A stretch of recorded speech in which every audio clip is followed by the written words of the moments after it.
इज्तिमाई सतह पर अगर देखा जाए, ये उम्मत आलम इस्लाम जो मराकश से लेकर इंडोनेशिया तक फैला हुआ है, अल्लाह ताला ने इस आलम इस्लाम को ऐसी जगह रखा है जो दुनिया के बीचों बीच बिल्कुल वस्त में, और इस तरह पिरोया है कि इंडोनेशिया से लेकर मराकश तक एक मुसलसल जंजीर है इस्लामी ममालिक। और अल्लाह तबारक व तआला ने इनको इतने असबाब और वसाइल दिए हैं जो मुसलमानों की तारीख में कभी इतने असबाब और वसाइल आते। आज की दुनिया में सबसे ज्यादा गरा कदर और कीमती दौलत तेल है। तेल इनके पास, सारी खलीजी रियासतें, ईरान और दूसरे बाज ममालिक तेल की ताकत से ताकतवर, और तेल ऐसी चीज है इस वक्त दुनिया में जिसके ऊपर जिंदगी का दारोमदार, और सारी दुनिया इनके तेल की मोहताज है। इनको अल्लाह तबारक व तआला ने ऐसी जगह पर रखा है जो फौजी और दिफाई एतबार से इनके जो ठिकाने हैं वो ऐसे नाके हैं दुनिया के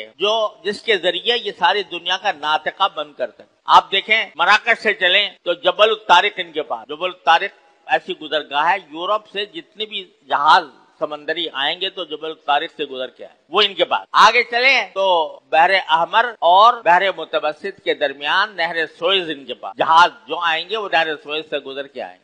इनके पास खलीज अदन है, बाबुल मंदब है, जिसके ऊपर जहाज जो भी कोई गुजर के आएगा यहाँ से होके जाएगा। आबनाए हुरमुज है जो ईरान की तरफ जाने के लिए या कुवैत और इराक की तरफ जाने के लिए ये रास्ता, उसकी गर्दन इनके हाथ। आबनाए रूस से अगर कोई आए, रूस की तरफ से कोई जहाज आए तो तुर्की का आबनाए बास्फोरस इनके पास। तो इनके पास दुनिया के अहम तरीन नाके इनके कब्जे में। लेकिन हाल ये है, इस सारी दौलत के बावजूद, इन सारे वसाइल के बावजूद गुलामी की जिंदगी गुजार रहे हैं, अमेरिका के गुलाम बने हुए। और अमेरिका की गुलामी के नतीजे में इनको ये परवाह भी नहीं है कि इसी साल 1445 हिजरी में हमारे फलस्तीनी भाइयों के साथ जो कत्ले आम हुआ है, जिसकी नजीर तारीख में मिलनी मुश्किल, उसको तमाशा बनाकर देखे जा रहे हैं। पूरे इंडोनेशिया से मराकश तक एक मुल्क ऐसा नहीं है जो जाकर ये कहे इसराइल के हमलों का जवाब दे। मुसलसल खामोशी है। 1445 हिजरी हमने इस तरह गुजारा है। बर्मा में मुसलमानों पर क़यामत टूट रही है,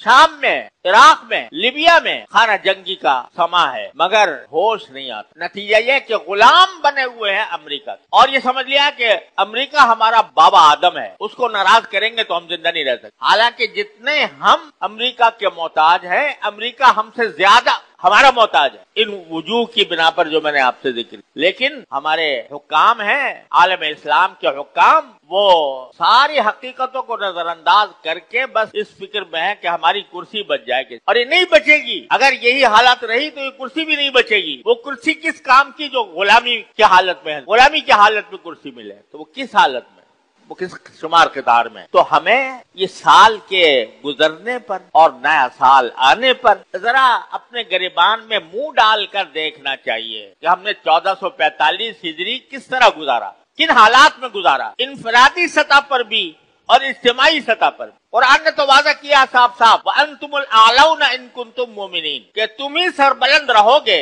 अगर तुम मोमिन हो। एक शर्त बस है कि मोमिन बन जाओ। मोमिन बन जाओगे तो सरबलंदी तुम्हारे लिए मुकद्दर लिखी है अल्लाह ताला ने, लेकिन तुम इस शर्त को पूरा करने से कासिर हो, इसलिए दूसरी कौमें तुम्हारे ऊपर हुक्मरानी कर रही हैं, तुम्हें गुलाम बनाया हुआ है, तुम्हें इस तरह अपना ताबे फरमान बनाया हुआ है कि तुम उसके खिलाफ कुछ कर नहीं। सीधा सा लफ्ज है, अंतुमुल आलौना इन कुंतुम मोमिनीन, अगर तुम मोमिन हो तो तुम सरबलंद हो। अगर हम सरबलंद नहीं है तो इसका माना यह कि मोमिन नहीं है। अगर मोमिन सही माना में होते तो सरबलंद जरूर होते। कुरान की बात झूठी नहीं हो सकती, कुरान की बात में कोई तरद्दुद शक की गुंजाइश नहीं है, जरूर सरबलंद होते अगर बाकी